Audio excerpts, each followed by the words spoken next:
Ողջույն սիրելի բուժարուներ։ Այսօր խոսելու ենք տագնապի գրոհների մասին։ Ես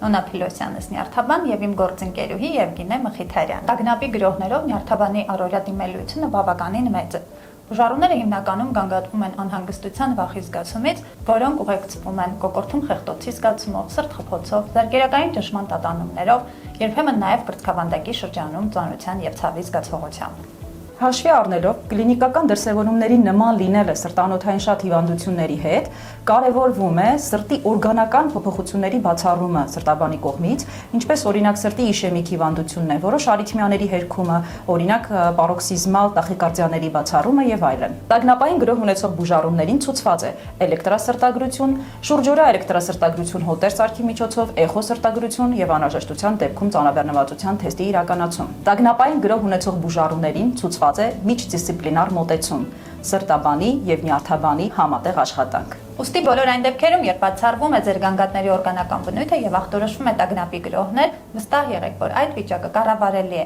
Առավել արդյունավետության հասնելու համար նյարդաբանի հետ համատեղ աշխատում են նաեւ հոգեբանները։